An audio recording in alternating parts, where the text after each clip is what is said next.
Hello chess lovers, Zoran here, and in today's video we're going to analyze a very dramatic game played between Slovenian chess player Iztok Jelen and Danish chess grandmaster Bent Larsen. Jelen would earn international master title only 3 years after this game in 1980. Meanwhile, this is year 1977, we are at Vidmar Memorial, and Jelen opened up with Zukertort's opening knight f3. b6 was Larsen's answer, g3, bishop b7, bishop g2, c5, c4. Looks like symmetrical English, but of course you want to reach this position by going for c4 first. And knight takes d4, and then an exchange of light squared bishops on g2 followed. So very quickly we deviated from the main theoretical battle. Larsen was really good, choosing some awkward continuations. This time he went for double Fianchetto, rook b1, e6, b3. Now the knight on c3 looks unprotected, and black will try to emphasize that fact. First, after d5, c takes d5, we have knight b4, and then after bishop a3, black first protected the knight. So d5 looked really very interesting, and then came this knight g4, once again emphasizing the vulnerability of this knight on c3. Knight c d1, but on the other hand, Jelen is playing very well so far. So far he's playing well. Queen d1, rook e8, bishop takes b4. Well, look, it's very strange. Why not d takes e6? Simplifying the position, going for an exchange of queens, and entering a very pleasant endgame with the pawn up. Very strange, once again, that Jelen didn't use his chance. Instead, he played bishop takes b4, and after a takes b4, so black is getting really a nice wedge on c3. Rook c5, d takes e6, queen a8 check, king g1, rook takes e6.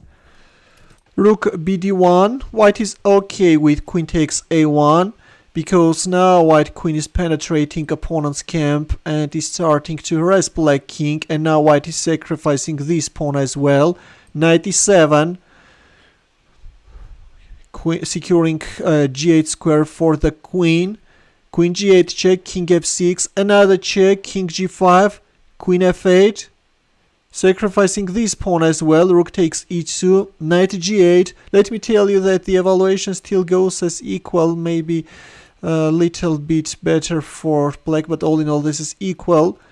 Now king g4 and or rook c8 are the best continuations according to Stockfish, but we have h5 move by Larsen, which is the losing move. Let's see what's the problem with it. Knight h6, bishop d2. Look, let's just make a random move, bishop b2, to understand what's the idea of knight h6. Then f4 check, and if here, then rook d6 check, followed by queen takes f7 checkmate. So this diagonal is blocked. So with knight h6, Jelen attacked this pawn in order to win it after that combination, and actually he took under control some essential squares.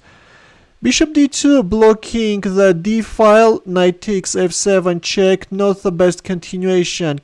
Here white has an easy victory which he missed. Can you find the winning move for white? The move is actually very simple. Queen h8 is winning on the spot, and now f4, h4 and f4 both are the winning threats. Just no way out, white is easily winning. Instead, we have knight takes f7 check, but still white is better. Rook takes d2, and so rook takes d2 is already a mistake, and queen d8 still guarantees white an advantage. If queen takes f7, then check, check, winning this rook. Or if, for example, king h3, then rook takes d2. And in the end of the day, for example, white has this f3 move. After king g4, we have rook takes d2 by Jelen. Rook takes d2, f3 check. Now we have an equality by engine. Queen c8 check. An absolutely staggering move, guys. With this move, white is sacrificing his queen in order to lure away white rook. If you accept the queen sacrifice, then knight g5 is a checkmate. The rook is no longer covering the g5 square. But to white's queen sacrifice, Larsen also answered with a queen sacrifice, and we have queen g4. This move is actually forced. What's happening on the board, guys? Queen g4. Now if f takes g4, then rook g2 check, and this is how black can win. That's why after queen g4, we have knight g5 check by Jelen in order to lure away the rook. Now the queen is no longer hanging, and only then he played f takes g4. Rook g2 check, king h1, rook c5, queen d8.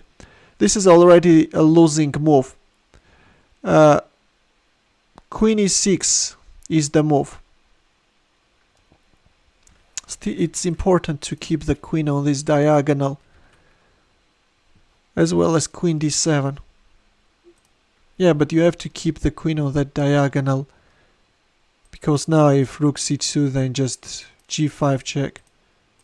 And in this case, actually, white can give a perpetual check and the game will end in a draw. But we have queen d8 by Jelen, which is losing. Rook h2 check, king g1, and the winning move by black.